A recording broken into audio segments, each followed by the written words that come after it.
for a hiker who's been missing for almost a week in Olympic National Park. Now, this is a picture of Laura Macke, as rangers say that she drove to Quinault on Sunday during a rainstorm. Now, she wanted to hike Enchanted Valley. Rangers are asking for anyone who is in the Lake Quinault, Graves Creek, or Enchanted Valley area between the 30th and the 1st of this month to please come forward if they've seen her. Fox 13 spoke with her family today. They're from Vermont, but her father is already here, camped out at the trailhead. They tell us that the rest of the family is also flying into Washington tonight to join in on the search. She's done a lot of hikes by herself. She's done great. She's practiced winter camping in our backyard even with experienced hikers and campers and all the preparations in the world, sometimes accidents just happen. So we're not sure what happened or where or when, but we're trying to figure that out. Laura is described as 5'6" tall, 200 pounds, with curly light brown hair. If you've seen her, you can see the picture on your screen right now. Please call the National Park Service. Hello folks, and welcome back to another case study where I talk about and analyze some of the strangest state and national park missing person cases out there. In this segment, I'll be covering the recent disappearance of a 35-year-old hiker who vanished inside Olympic National Park in early November, and despite a rigorous search and rescue effort, no trace of her has turned up. So let's go ahead and get that ball rolling. In late October 2022, 35-year-old Laura Macke applied for a backcountry permit and was traveling solo with an intended route to Enchanted Valley within the park, stopping to camp at Pyrites Creek. This would be the last known whereabouts of Laura, and as of December 2022, little clues have been uncovered. In fact, the last official update on this case was on November 16th from an online source called the Port Townsend Leader. According to the article, the search for Laura would be put on hold due to limited resources, little clues, and worsening weather. Now, before we dive into the search details, let's talk about Laura and what may have brought her to the area.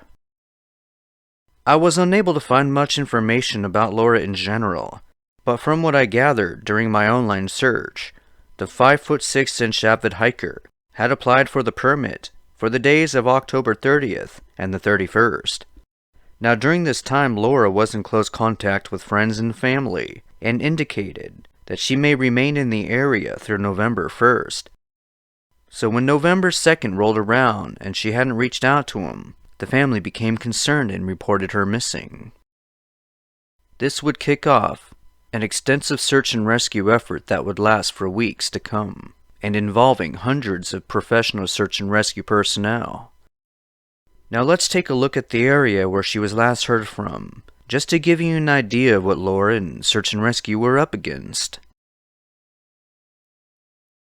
Now, we can speculate that Laura was there at Enchanted Valley for a 27-mile round-trip hiking excursion that follows the East Fork of the Quinault River and is one of the most popular hikes in Olympic National Park.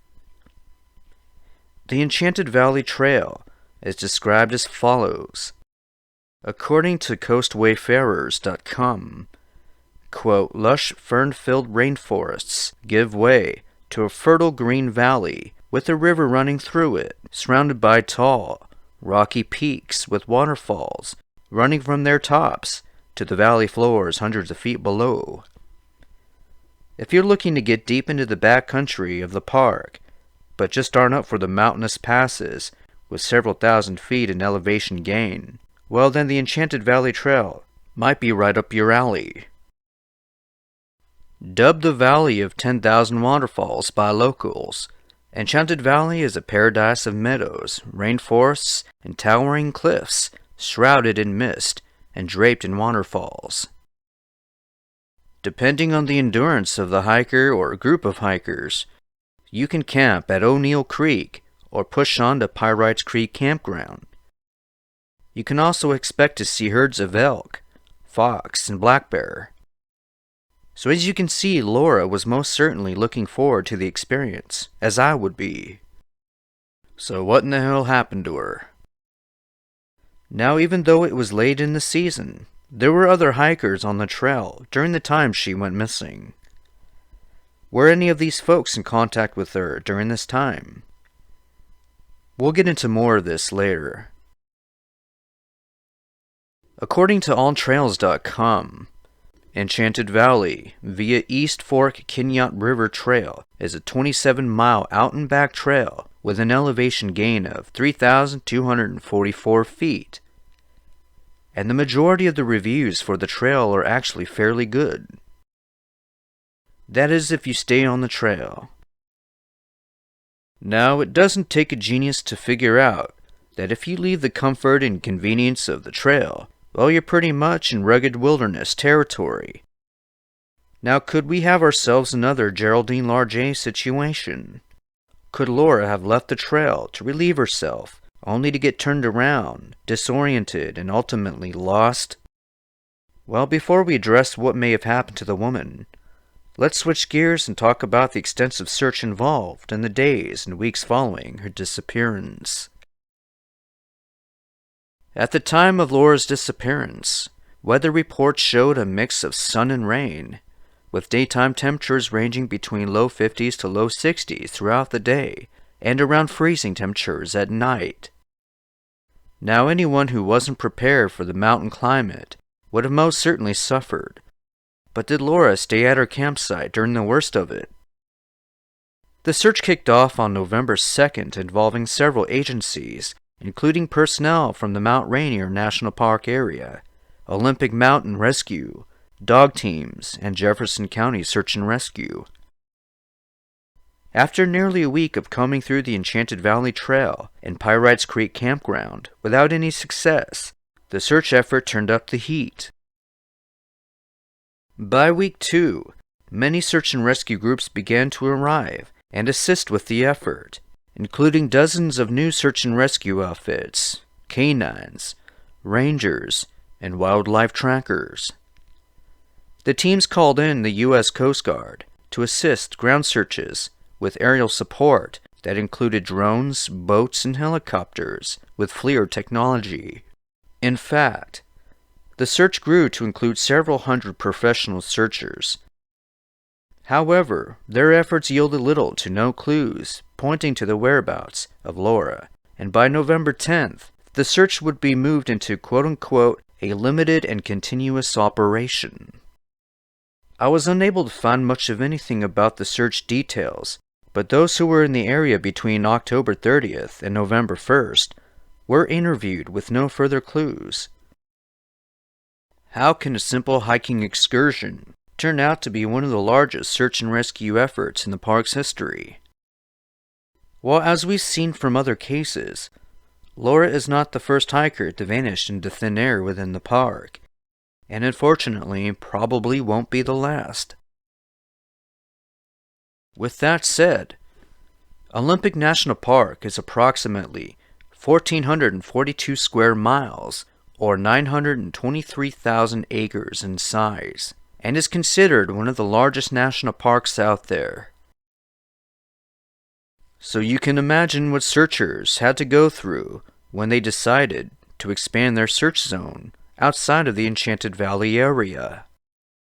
Now, as I mentioned earlier, the park is home to a variety of wildlife, including elk, otter, deer, fox, goats, hares, and eagles, just to name a few.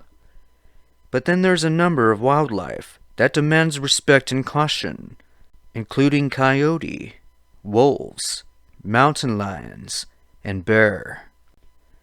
Could Lauren's disappearance have something to do with animal predation?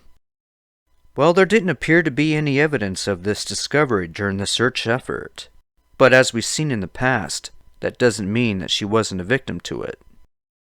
Now, before we explore the various theories involved here, let's go ahead and take a gander at some Google satellite images of the Enchanted Valley Trail and surrounding areas, just to give you some perspective about how remote this region is. Enchanted Valley sits directly in the center of Olympic National Park, and is about 50 miles west of Seattle. 70 miles to the south is the town of Alma. 30 miles to the north and about 50 miles to the west is the ocean. Otherwise, there just isn't much else out there other than thick forest and rough mountainous terrain. If anyone were to wander off the beaten path, well, it's not hard to imagine how easily anyone could get lost out there. We're talking about a real needle in the haystack kind of situation. Searchers spent weeks combing through Enchanted Valley, Pyrites Creek Campground, and even Lake Kinyot, just in case Laura ended up there. But not a single shred of evidence points to any of these areas.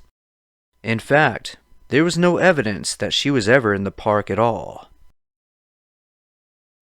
This is the kind of scenario that we've seen time and time again in other cases. Now, there's a whole lot of speculation about her disappearance, but one thing is most likely certain, that Laura was not expected to survive after that first week, as temperatures dropped and harsh weather moved in.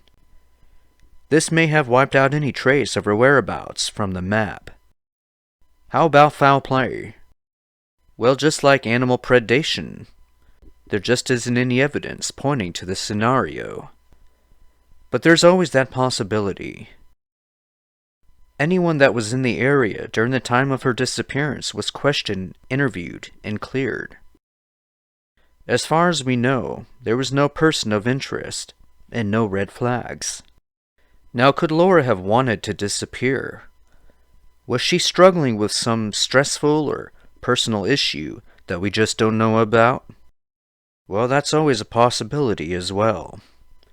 But those who knew Laura say otherwise. She was in good spirits and looking forward to the future. Now, I personally believe the most probable explanation for her disappearance is that she may have become lost and succumbed to the elements. This is another prime example of why you should never hike alone in these situations. It's one thing to hike alone on a short day hike, but if you're planning an overnighter in the middle of nowhere, well, that's where the buddy system comes into play. I believe the answer is still out there in that park. It's clues waiting to be discovered, and may very well be hidden in plain sight, as we've seen in other cases. We can only speculate as to what happened to Laura, based on what we do and don't know. And what we do know is absolutely nothing. Now, as this case continues to slip away into cold case territory, I'll be sure to keep my eyes open and ears tuned into any new updates. In the meantime, if you have any contributing information, do let us know below. We would all appreciate that. Thanks for joining me in this segment, and may we never forget the sad and strange disappearance of Laura Macke.